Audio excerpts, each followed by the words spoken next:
Добро вечер на вториот ден од BookStar, фестивалот на европска литература за 10-ти пат во Скопје. Ова е четвртиот подкаст за овој фестивал. Четвртиот дел од подкастот Naked Lunch, Гол ручек, кој што веќе традиционално неколку години го правиме со звездите кои што доаѓаат од европските земји. Овој пат ја имам честа во Скопје да биде еден од најсветлите примери на моќната естетика, чии корени се испреплетуваат со историските и митолошките кратери на Исланд. Се разбира дека не е прв гостин кој што доаѓа од Исланд, но неговата поетика е доста поразлична од тие кои што биле предходно гости на BookStar фестивалот, затоа што тоа биле најчесто писатели на криминалистички, на мистериозни раскази, додека пак сега имаме пред нас еден вистина поет. Јон Калман Стефансон, автор кој е одликуван за витез, кој што има маестралната триологија помеѓу рајот и пеколот, роден 1963 година, и до сега има објавено 13 прозни дела, 5 поетски збирки и 5 преводи на исландски, меѓу кои и дело од Чарлс Буковски. Работел во текот на животот најразлични работни позиции, од професор преку полицаец. Мислам дека освен да биде како Буковски, му недостасувало да биде и да работи во пошта.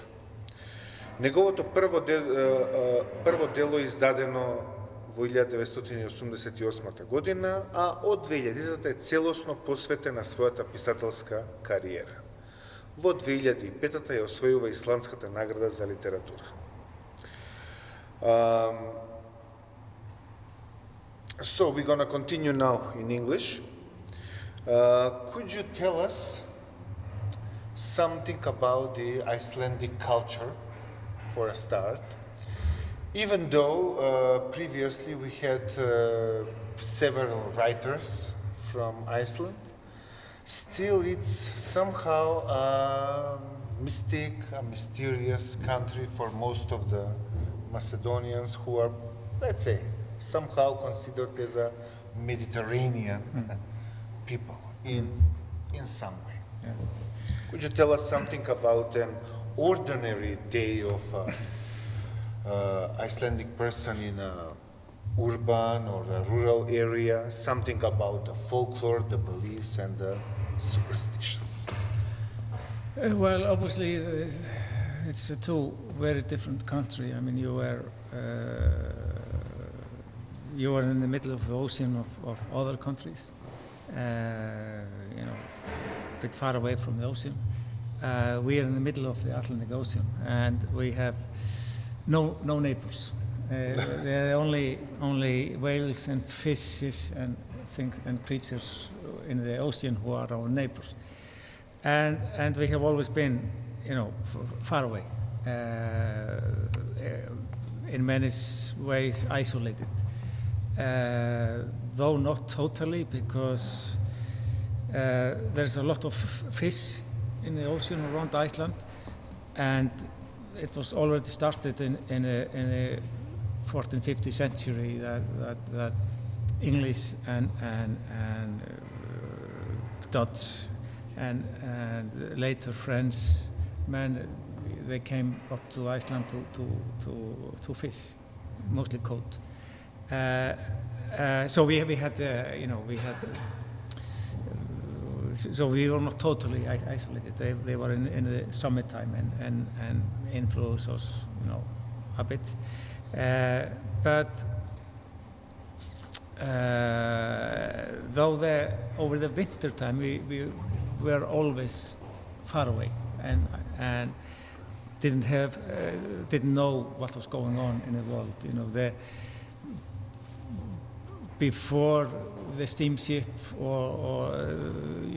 we were totally, the men were totally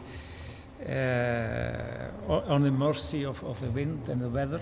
So nobody sailed to Iceland after October maybe. So there are no tourists during... No, I mean in the old days. From maybe end of October until March, nobody came to Iceland. In the old days, in the 19th century and 18th century.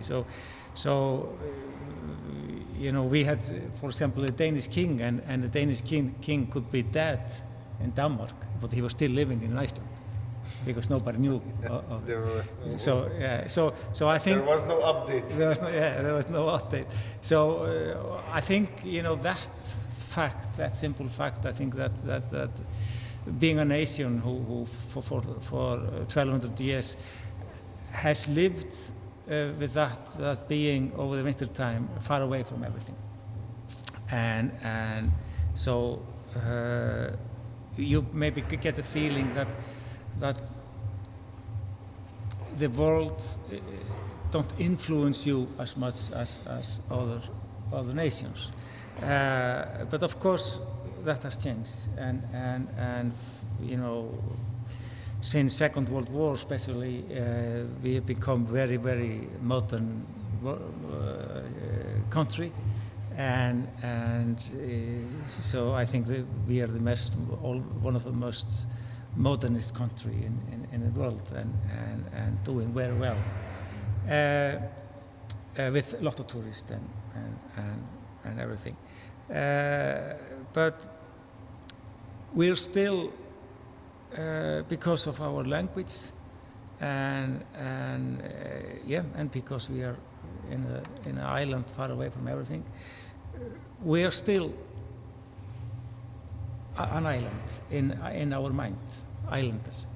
Mm-hmm. But islanders often are both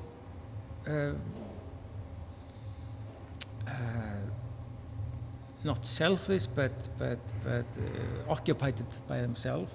At the same time, strong longing for the world, because you look at the ocean and you see the horizon. So you're born with this longing to know what is behind the horizon. So I think the Icelanders are, being an islander far away from everything, we are always very curious about the outer world. Somebody mentioned that the language is actually what is preserved from the Norse, from the Nordic language, that Norway, because of the influence from Sweden, they need to accept that language, but actually the old Nordic language was actually preserved in Iceland. This is something like an info I didn't double check. One of my favorite bands is Dimmu Borgir, and a lot of the people doesn't know what does it mean actually. Dimmu Borgir. Something like a dark or black castle, if I'm not mistaken. Because of a volcano, I think. It's take its name from a landscape in the north of Iceland. So Borgir in Icelandic could mean both cities or just rocks, and in that case it's rocks. But you were right partly, though. I don't think the Norwegian would be happy learning that they were their language were under influence from Sweden. But because it's Danish, but that's beside the point. But Iceland was discovered around 800 or something, between 800 and 900, and mostly by the Norwegians, and who took them also slaves from Ireland and the Scottish islands. So Iceland was inhabited by the Norwegian and then slaves from Ireland and the Scottish island. And for the first 200 years, 300 years, we obviously spoke the Old Norse, which is now Icelandic. So our language has changed, of course, something, but not so much ever since. While they have become under influence from the Danish in the 13th, 14th century. So I mean, it's very related language, but they don't understand us. But we can read. We have a great sagas from the 13th century, the Icelandic sagas, which is classic in world literature, and we could rather easily read them today without an effort, without a big effort. The old Eddas, well, the Eddas is the poetry, even older, from 900 and something, 900 and 1000, very, very beautiful poems.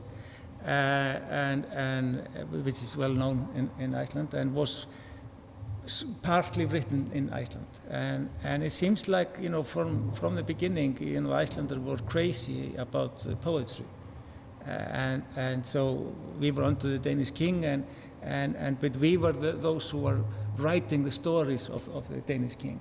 So literature has always been very important in Iceland. So we don't have any castles or cathedrals from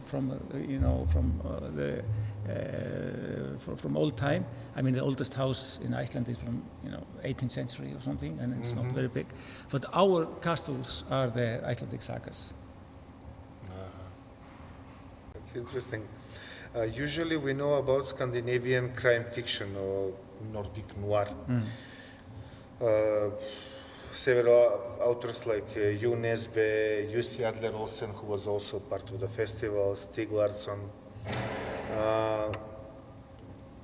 Is it true that one in every 10 people from Iceland are writing? This is something like a statistic that was mentioned 5 or 6 years ago. Is because maybe of the long winters, and your writing is quite different from this criminalistic and mystery novels, because your work is actually quite poetic and not so much into finding who killed the person or whatever. Destroyed a family, etc., etc. So you are kind of exception from this. Yeah, well, the crime fiction novel has obviously been. There was a huge wave in Europe and the States, partly also, and are very, very popular and have been for 20, 30 years. But we have always had, both in Iceland and in the other northern countries, we had strong tradition in fiction, and of course, fiction and crime and literary fiction and crime fiction are two total different things. Crime fiction are though rather young in Iceland. I think Arnaldur Indriðason was very well known. He was our first crime writer, and he started, just before, around 90 something. But if there are 1 out of 10 writing in Iceland, I'm not sure about that, but we are rather many. We are rather many who are writing, and I think partly because what I was saying before, that this literary, because of the importance of literature in Iceland, and because of being rather, because we didn't have any villages, didn't have any cities, we almost didn't have any royalties in Iceland until late 19th century. Almost everyone was living in a farmhouses, maybe 5 to 30, 40 together, and because of that, there wasn't any places for music or other kinds of art. So literature was the thing that worked best in Iceland, and both storytelling and poetry became very popular, and one of the reasons that our language hasn't changed that much is because of the storytelling, because people were all the time reading, or they memorized or read the old sagas, and century after century, and reading them or telling them in the long dark winter night. And that was one of the reasons for both, firstly, that our language kept a bit the same, and that literature became part of our genes. Why is Milton's Paradise Lost one of the books that was mentioned in your saga, actually? Because the three-part book is actually a great Icelandic Viking saga somehow. Well, why Paradise Lost exactly? Well, why not? Why not? But is the boy getting through some sort of a hero's journey, rite of passage, in order to become? Well, firstly, it was because I needed, I knew that they were reading something, the boy and his friend, and because they were young men who loved literature and loved reading, because reading gave you and still gives you opportunity to travel and to go away and to discover new worlds and to expand your thoughts, and so I have to come up with a book that they were reading, and I could choose for many books, but I chose Paradise Milton maybe for two reasons. One, the Icelandic translation from that time, it was from 1816, the translation, it's very beautiful, and it had big impact on Icelandic literature, both the language and how the translator, who was also poet, translated it, and he translated it very freely, and in some part it's even more beautiful than in English. But the second one is that this is a great poem that are describing the first love in human history, Adam and Eve. And it's describing that how we became human, that we had to, in a way, to be dethroned. Yeah, we have to, in a way, sacrifice our innocence or even almost our God to become human. We have to overstep God to become human. We become human, and we were punished for that, according to the story. So it was, for a young soul which is very eager to discover the world, writing the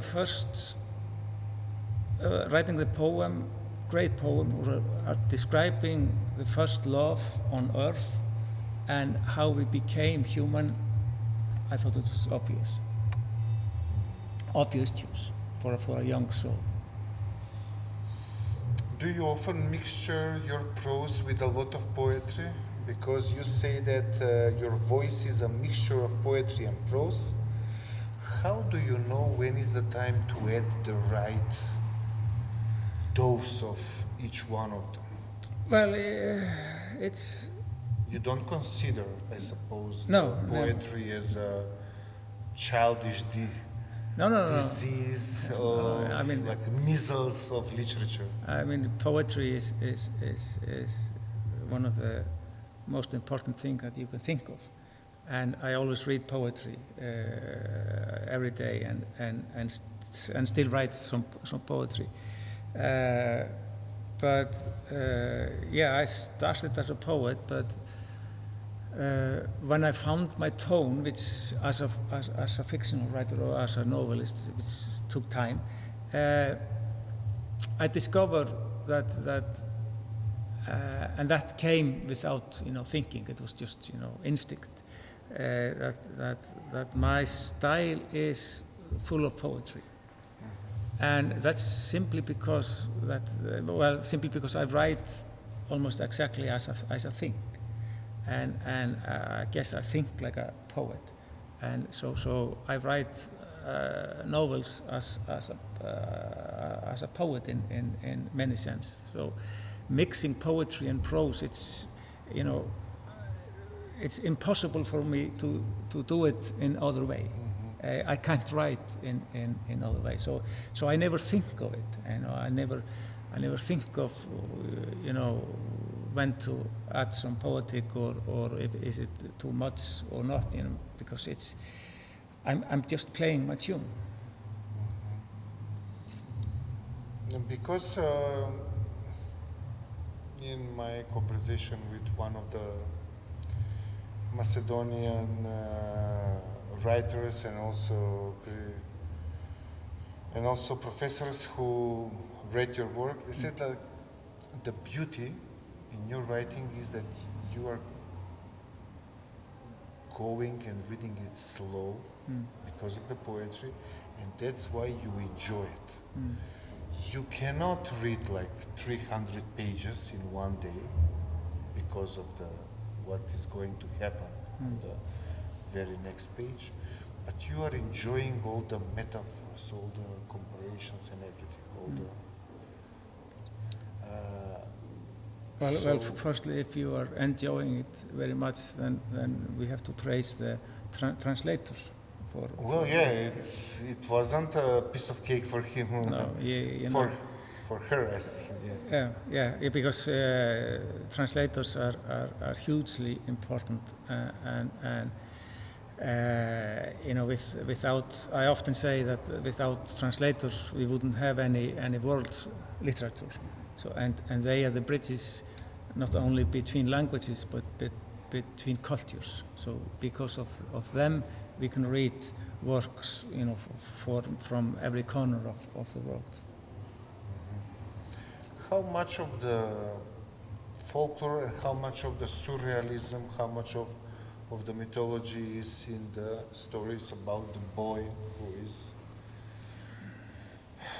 getting off from one place to get to that microcosmos of the new world? Yeah, well, in the village. Yeah, well, when I'm writing, I barely, make a plan. And if I make a plan, they all go up in smoke very, very soon, because everything happens while I'm writing. And there is no backwards planning, like the end and then you. No, I never know the end, and it's quite a risk, I will say. No, for me it's not a risk. It's just writing, and because, for me,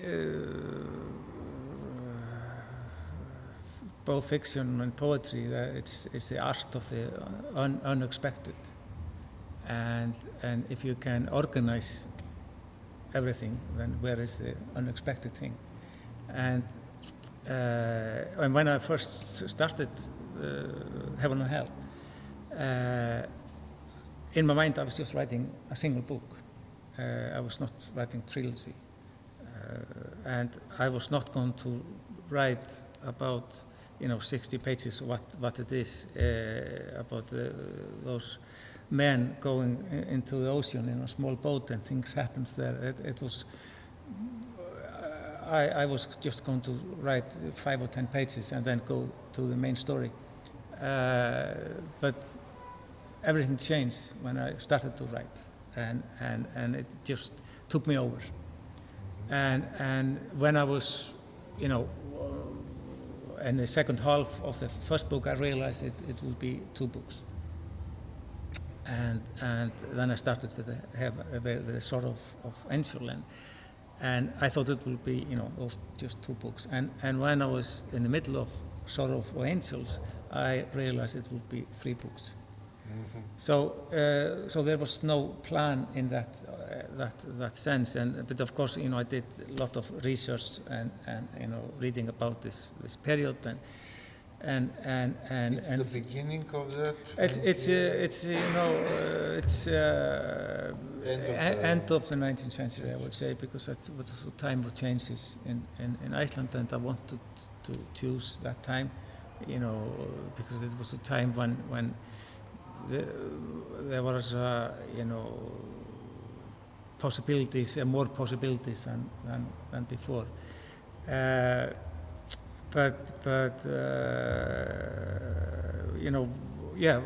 did all kind of research for months, and I thought I was telling a certain story about certain persons, but it all went away when I started most of it, and because while I'm writing, characters and stories are coming up, endlessly, and demanding to be part of it all, and characters that I have never thought of, or episodes that I have never thought of. So they just show up?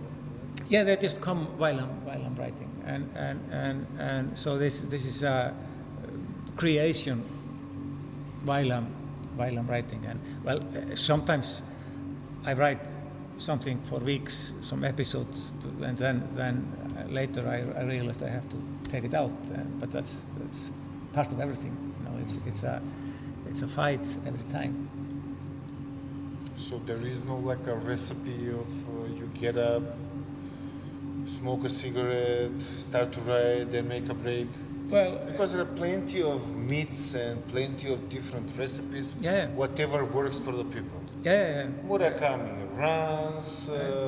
Dan Brown considered himself that he wants to stay with his head down and except for the blood to come to the head. Plenty of. I think that's just normal, and that writers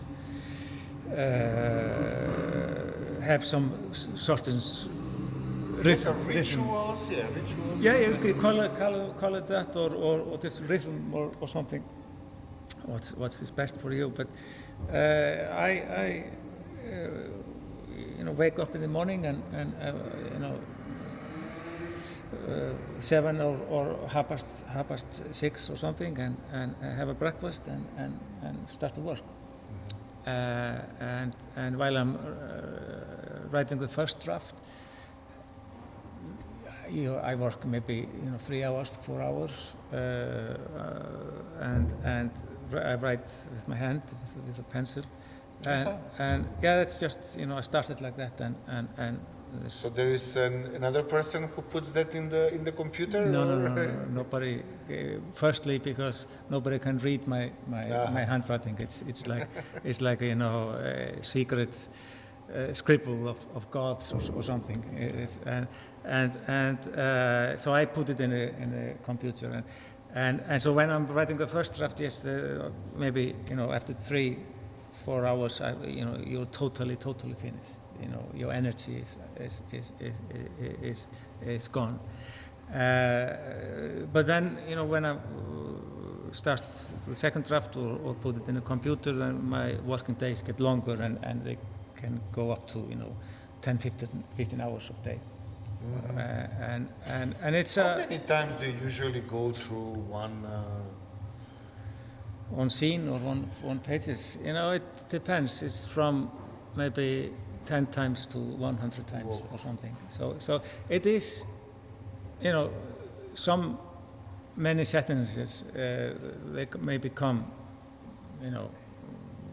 like that you don't have to change them. But there is always,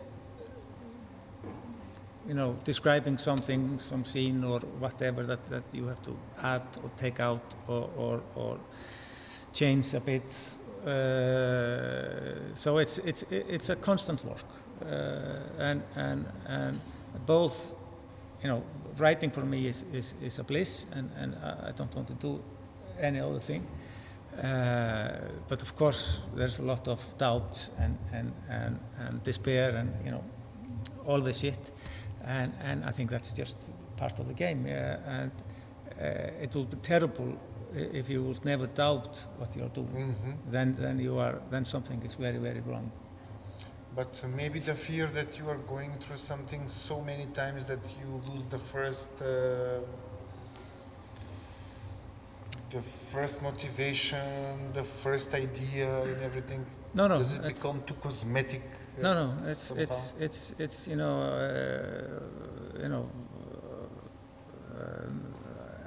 many characters are popping up and all kinds of story and I sometimes, not in this book, but in many other books, I tend to go back and forward in time, and so it's maybe, I don't know, 10, 15 stories in main stories in one novel,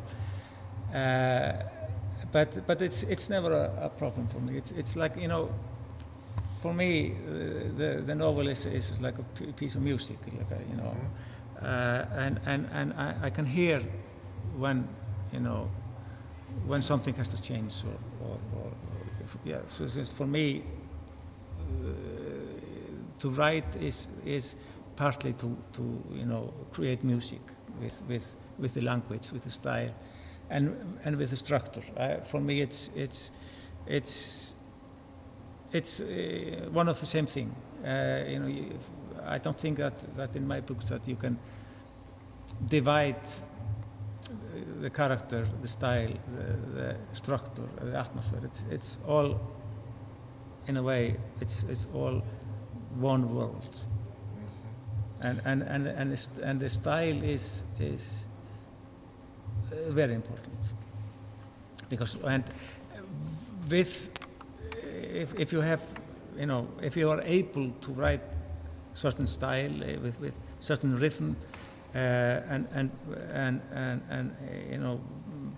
blend poetry or prose or whatever, but you can achieve incredible things with good style. It can be very precise, or it can or simple, or it can be complicated. Depends of the author, but good style and good structure, it can expand the novel, and it can surprise the reader and affect the reader in a different way. Are there any suggestions that you are accepting from those who are the not the proofreaders, but the first readers, actually? Yeah. Several friends, maybe writers, colleagues, or maybe somebody who is just an amateur reader, an amateur writer that you really... Well, I have some friends who reads over, and they are different from each other, but all of them are very much into literature and some writers, and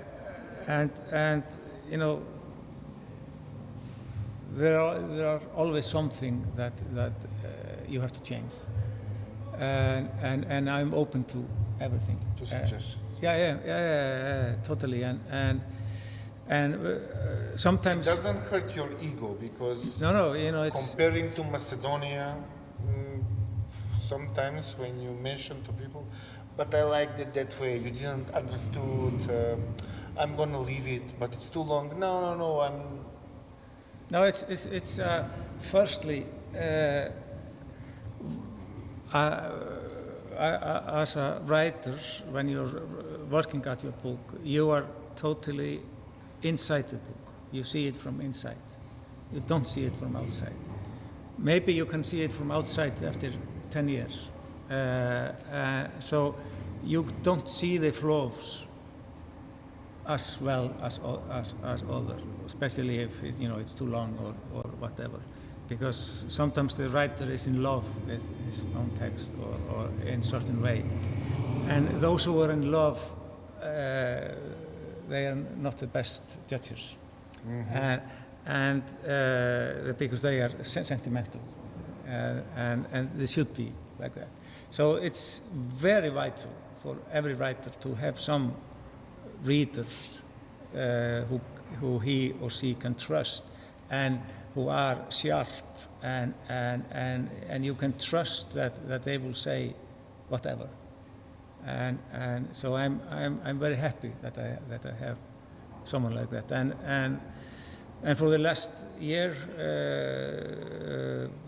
my wife, we were married some years ago, and she is my first reader, and she is also a writer and also a journalist. So she is very used to be ruthless and cutting down, very honest, and it's so important.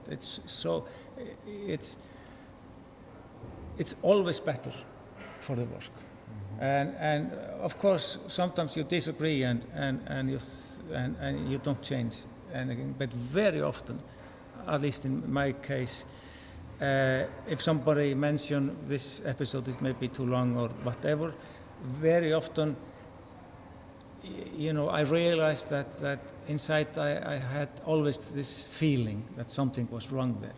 But you were fond of the characters, of the scene, so you didn't want to touch it. But as soon you need some sort of a slap in the face, I suppose. Sometimes in certain cases, and when somebody tells me or point it out, then I see it, and then I'm very happy to take it out or cut something out. So actually, you can be a professional writer in Iceland. Yeah, you can. Without working anything else. I mean, without being a part-time professor, part-time teacher. So you can just, stay at your home, write books, and maybe every 2 or 3 years, depending on the contract, you need to produce something, publish something. I think we have 20 writers in Iceland, plus minus, who are professional writers, and those can be basically they all write in Icelandic, so everybody writes in Icelandic, but we have a state fund, literary state fund you can apply to, and you apply to every year. And then you say what you were working on, and etc. And so many writers get some months up to 1 year salary from this fund. It's not high, but it's enough to build on. And then the market is not it's rather small in Iceland, so you don't live of selling books. It helps you, it helps especially if you have the state salary, and then if you're lucky that you translate it abroad or your books put in film or on stage. But of course we have then many authors who are part-time writers who are proofreaders or translators or teaching or whatever. But it's so important to be able to be a full-time writer, and I think it's something that happily politicians in Iceland, well, many of them understood, or we made them understand that. It's with every, it it doesn't matter what kind of work you take. You can be a carpenter or a teacher or a football player. If you only do it once in a while, you will never be that good. I mean, if you are not a professional football player, you can't play on the highest level because you don't have to practice all the time. And the same goes with writers and musicians. And if you can do it full time, they are more likely that you will write a better books and more books. But there is nothing in my contract that says that I have to deliver a book in certain time. I deliver it when it's ready. So there is no pressure, there is no obligation. No.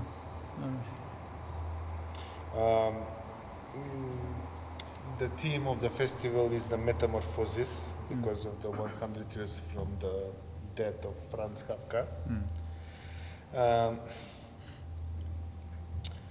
Metamorphosis is a symbol, transition, Kafkaesque, grotesque, the world that we are living in. Do you think that somehow we can be saved as readers or save our sanity in an insane world because of the wars, because of everything?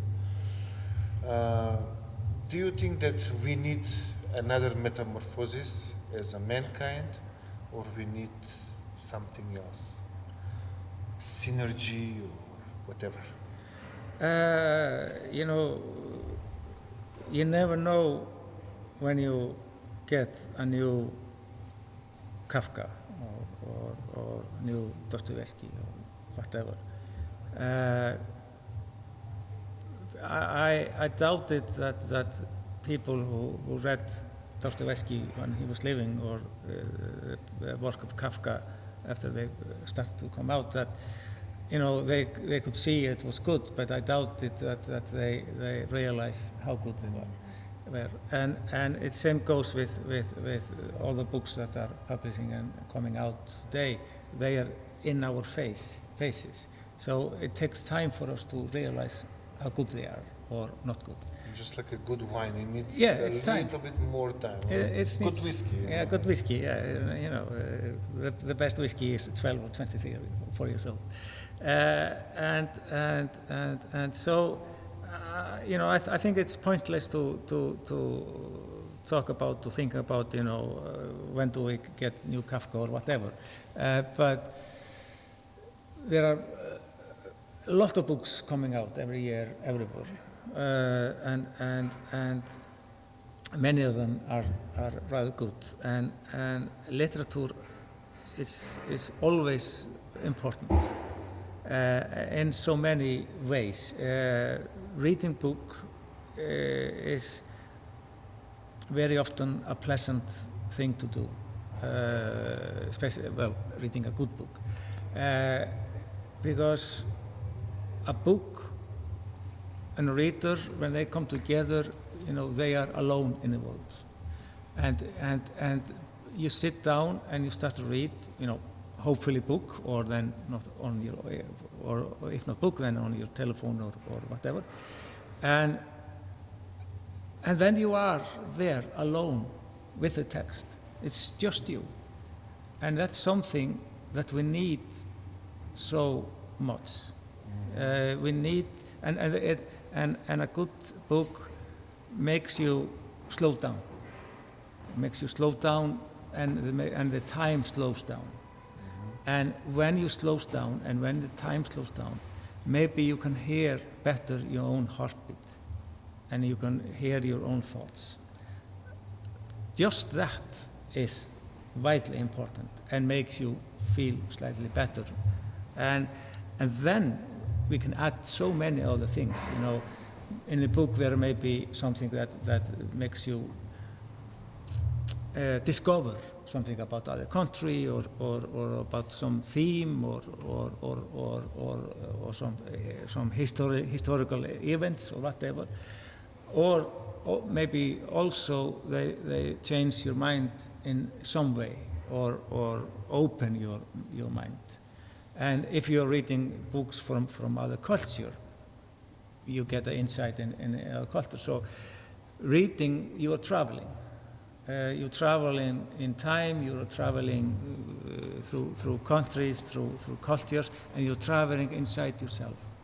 And just that are so important. It's so important that we don't realize how important it is. And yes, I believe that books can, and they are always, maybe not changing, but affecting the world. And why do you think that the first thing that a dictator or dictatorship, the first thing that they do is to ban books, is to kill or throw authors or poets into prison, because literature is dangerous, because literature makes you think. It's open your mind.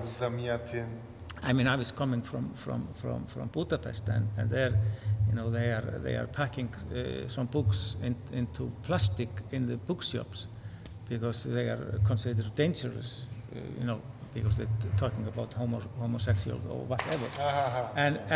But that's,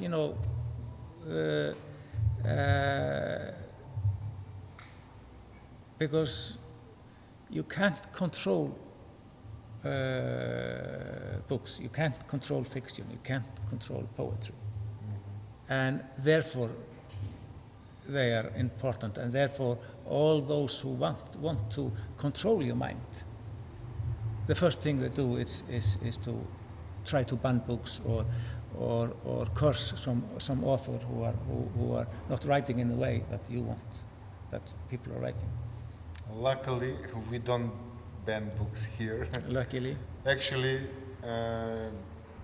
you are part of the festival because you are the laureate, you are the winner of the award. You seem like a modest person, not too much ego in what we are talking about. So, but still, awards are important thing that can make you more critical to your writing, but also maybe make you more proud and even sometimes take you to hubris. Yeah, hubris is of course, as we can read in the Greek tragedies, is a terrible thing to have. No, I mean. Is it for you like semper avanti, always forward? No, it's you are, I'm proud and happy when somebody wants to give me a award, and surprised. But maybe the most important thing is that then maybe my books will travel on and meet more readers, because you write to affect people, and I write to affect people. I write to change the world, and if nobody reads my books, nothing changes. So awards, they help my publisher, of course, and they help spreading my books out, and that I'm very grateful for. But I don't think it's affect me in any way, because when I sit down at my home and in the morning and I start to write, then I'm totally alone. It's just me and the world that I'm trying to put down, and nothing helps me there. Nothing no praise or good critic or whatever. It's just me, and I know myself, and I can't bluff myself, and I know that I have faults and everything, and that won't go away even though you're getting a prize. So you're in love with your verses and your sentences, and not with the fame. Yeah, because when you are in love with the fame, that is usually, it's like being a teenager and wanting to play a guitar. If you want to play a guitar because of the music, then pretty much you will be you'll be famous. But if you get a guitar and think like, okay, when are all this money, record companies and girls show up in the backstage, then you're screwed actually. Then you cannot achieve anything. No, you know, the most important thing is to be able to write and to try always to overstep yourself and to you know, expand the form of the novel and to you know, affect, to touch the reader. That's my goal. Thanks a lot. Thank you for the conversation. Again, congratulations on the award. Thanks. There are several writers here, like Žarko, like Vladimir, who was here, but also one of my students from the high school. Okay. He is a young writer into making, like I say. Okay. And I think that all of your advices about how to write, what to write, the whole attitude towards writing, I think it will be helpful. So I do hope so. so besides that you gave us great books, you also gave us a good recipe for writing. Thank Thanks you. a lot. My pleasure.